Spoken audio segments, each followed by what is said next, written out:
materi selanjutnya adalah mengenai konsep pendapatan nasional. Konsep pendapatan nasional ini kita akan berbicara bagaimana ketika Indonesia sudah mempunyai pendapatan nasionalnya hingga nanti kita pada akhirnya akan mengetahui pendapatan yang akan diperoleh oleh setiap masyarakatnya.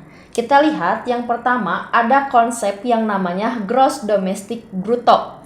Singkatannya adalah GDP. Nah, GDP di sini adalah bahwasanya pendapatan yang dihasilkan oleh WNI plus WNA di dalam negeri. Jadi, jika ada WNI dan WNA seperti orang-orang Cina yang bekerja di Indonesia, itu dihitung sebagai hasil GDP. Nah, konsep yang kedua adalah Gross National Product atau singkatannya dengan GNP.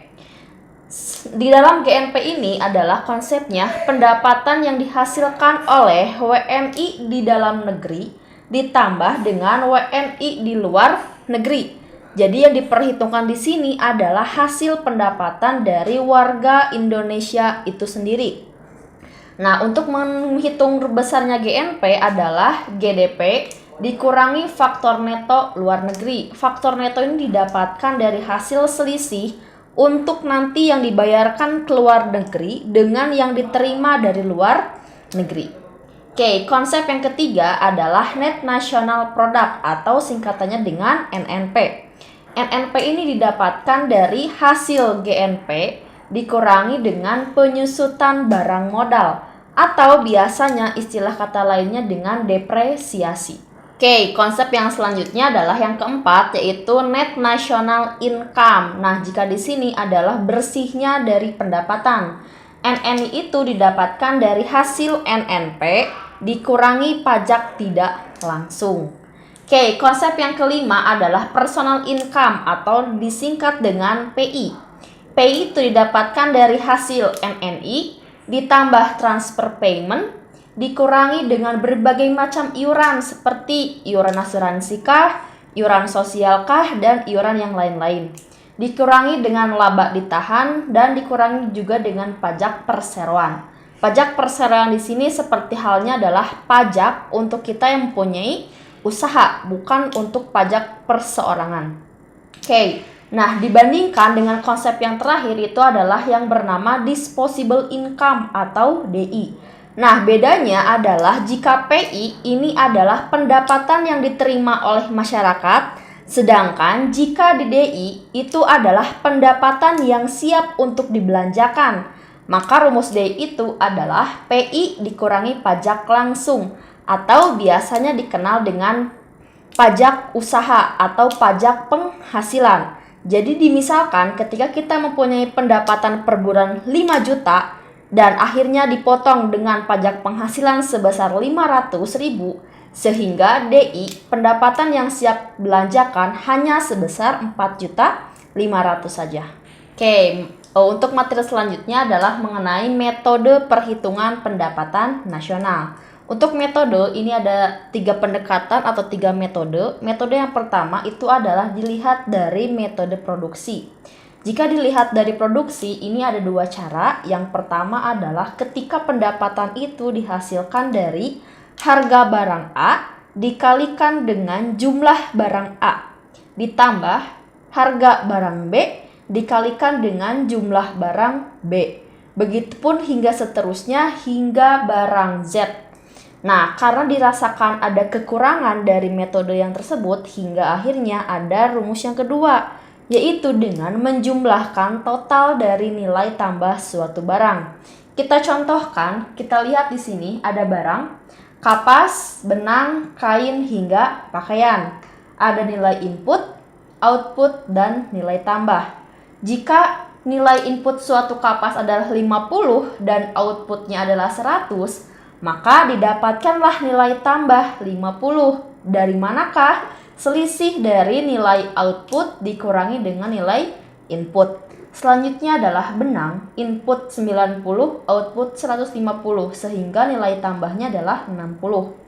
Kain 130 input, 180 output, hingga nilai tambahnya adalah 50. Dan hingga akhirnya menjadi barang pakaian. Inputnya 150, output 220, hingga nilai tambahnya adalah 70. Dari keempat barang ini kita totalkan, nilai input adalah 420, output 650, dan nilai tambahnya adalah 230. Sehingga yang menjadi nilai pendapatan nasional Indonesia ini adalah sebesar 230. Metode yang kedua adalah metode atau pendekatan dari pendapatan itu sendiri. Nah, untuk pendekatan ini juga menjadi komponen dalam pendapatan nasional menurut pendapatannya, sehingga ada 4 komponen dari rumusnya, yaitu Y sama dengan W plus R plus I plus P. Keterangan adalah bahwasanya W ini wage atau upah, yang biasa kita sering dengar adalah gaji. Unsur komponen kedua adalah R atau rent, hasil dari sewa. Biasanya misalkan kita punya tanah disewakan hingga akhirnya kita mempunyai pendapatan dari hasil sewa tanah. Yang ketiga itu adalah I atau interest, itu adalah hasil pendapatan dari bunga. Yang terakhir adalah P atau profit, itu adalah dari hasil usaha yang akan nanti menghasilkan laba atau keuntungan. Sehingga ada 4 komponen, ada upah, sewa, bunga, dan laba. Untuk yang terakhir itu ada metode atau pendekatan pengeluaran. Ini juga disebut sebagai komponen pendekatan pengeluaran. Ini ada beberapa komponen. Yang pertama, kita lihat rumus Y sama dengan C plus I plus G plus X min M. Nah, di sini ada kata atau. Jika dilihat dari yang I, itu adalah menandakan melihat dari kegiatan investasi. Biasanya dilakukan oleh para pengusaha atau pemerintah. Sedangkan jika yang di bawah ini, rumus yang kedua adalah Y sama dengan C plus S plus G plus X min M. Ini biasanya dilakukan oleh rumah tangga karena dilihat dari segi tabungannya. Kita lihat C itu adalah consumption atau konsumsi rumah tangga yang berada atau yang telah dilaksanakan oleh warga Indonesia. I itu adalah investment atau sebagai investasi. S itu adalah saving atau tabungan rumah tangga atau bisa juga dilakukan oleh pemerintah ataupun perusahaan. G itu adalah government atau pengeluaran pemerintah.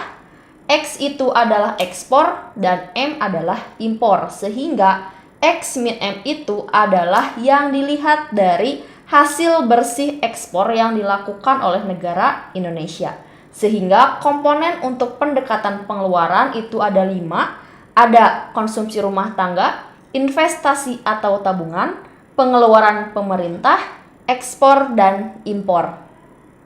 Materi terakhir yang masih berkenaan dengan pendapatan nasional itu adalah ada yang namanya pendapatan per kapita. Ada yang beranggapan bahwasanya pendapatan nasional dengan pendapatan per kapita itu adalah hal yang sama. Namun pada dasarnya kedua hal ini adalah hal yang berbeda. Kita lihat pendapatan per kapita merupakan pendapatan rata-rata masyarakat di suatu negara. Jadi jika pendapatan nasional itu adalah sebesar berapa triliun, berapa miliar, hingga kita akan mendapatkan pendapatan per kapita, yaitu pendapatan saya atau pendapatan di daerah A rata-ratanya adalah sebesar 5 juta. Dari mana kita mendapatkan sebesar hasil 5 juta? Kita menggunakan rumus bahwasanya PK atau pendapatan per kapita sama dengan pendapatan domestik bruto atau GDP dibagi dengan banyaknya jumlah penduduk yang berada di daerah tersebut. Nah, itu adalah mengenai pendapatan per kapita. Lalu untuk apa manfaatnya? Secara garis besar itu ada 2. Yang pertama adalah kita untuk mengetahui tingkat kesejahteraan masyarakat itu sendiri. Dan yang kedua, kita dapat mengetahui tingkat standar hidup masyarakat di sebuah negara.